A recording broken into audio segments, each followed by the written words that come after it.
everybody, Justin Worden at SMTA International in Minneapolis, Minnesota. I'm with a good friend of mine, Gary Tanel. Gary, how you doing today? Justin, this is a great day to be alive. Now, Gary, rumor is you're retired, so what are you doing here?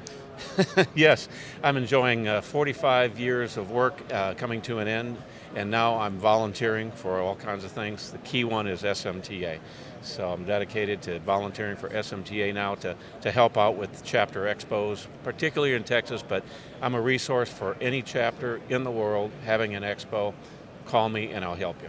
Yeah, so let's talk about that. I mean, setting up an expo, this is a giant expo, right? So there's a lot that goes into it, but even the small local chapters, you and I have had the pleasure of working on some of the small chapters, and there's still a lot of work that goes into that. So what would you say is some of the advice you would give to someone trying to launch a chapter in their area?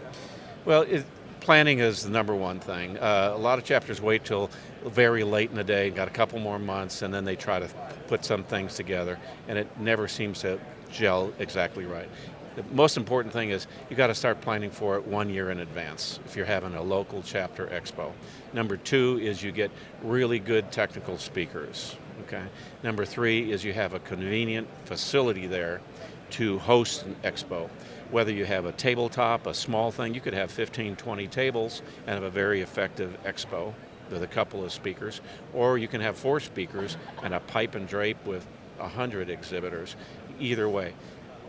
Technical content is important.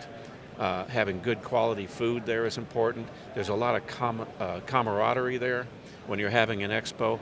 This is the opportunity for the exhibitors to show their stuff and for the local attendees to attend and gather information that they need to help them in their jobs. And the important thing is with the local chapter expos, this is right in their backyard.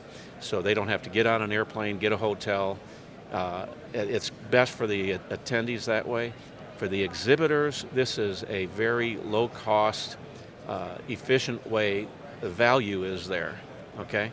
Because they want to be there where the customers are. They can fly in there, see the customers in that region, and then move on. Well, another thing I want you to shed some light on is, when you talk about the local chapter setting up a show, even though it is a local chapter, you don't have to do it all on your own. I think that's kind of the hat you're wearing now, and you've experienced that, from chapter to chapter. The SMTA is a very large organization, and they like to help out everyone.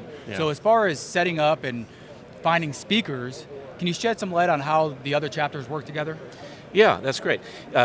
Basically, a lot of the organizational and infrastructure comes from headquarters. Okay, there's a template, and that's very comfortable for all of the exhibitors because as 40-some expos, it's good from the exhibitor point of view that they have some consistency there. Okay, this is how much it is, this is how you register, this is the expectations and things like that.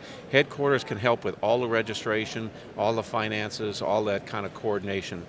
What's up to the local chapters is to get that local chapter sparkle, that character, that local thing, whether it's in Texas or Boston or LA, there's a local chemistry in there. It has to be marketed and promoted by the local chapters because it's a local event, but coordinated through headquarters. And what we just got out of a meeting a few minutes ago was talking about what are some of the best practices in there. So all the other chapter officers get together and they say, okay, what are the best things you need to know about putting on an expo? So when you talk about other chapters, we need to the chapter leaders need to talk amongst themselves to find out how to put on a good expo and how do you interface with headquarters to leverage that, okay? We don't want to put it on one person, we don't want to put it just on the chapter officers, and we don't want to put it just on headquarters. It takes that full team arrangement, plan ahead, have a great event, and make it fun. Well, Gary, for someone watching this and they're like, I need to talk to Gary and get this set up, what's the best way they can get a hold of you? Well, I'm at Gary at electronicsalliance.net. We'll make sure he puts it up on the screen so everyone can spell it out for you. Yeah, okay. But anyway, through that, I've got a website, YouTube channel, but reach me through the SMTA. I'm a member, of course, and my contact information is on the website as a member of SMTA. I'm so proud of it.